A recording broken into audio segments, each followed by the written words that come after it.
আমাদের যে স্বভাবের মধ্য দিয়ে আমরা সারাটা দিন সম্পূর্ণ করি সেই স্বভাবগুলো কিন্তু আমাদের বডিতে মারাত্মকভাবে প্রভাব ফেলে।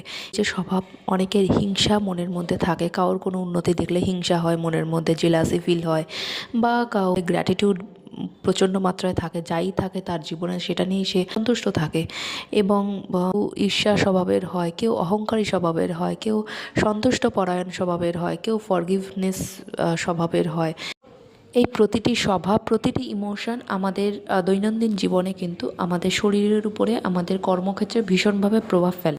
এটি নিউরোসায়েন্টিফিক্যালি ফুললি প্রুভড যে যারা ভয় পায় বেশি বা যাদের সেলফ কনফিডেন্স লো থাকে অলওয়েজ, তাদের মধ্যে সবসময় লাংসের সমস্যা বেশি দেখা যায়।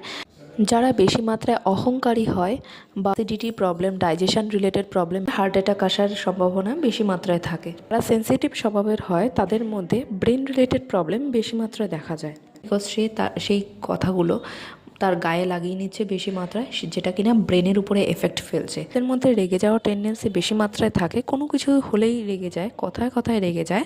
তাদের মধ্যে কিন্তু acidity, constipation, hypertension, blood pressure এই ধরনের রোগগুলি কিন্তু বেশি মাত্রায় থাকে।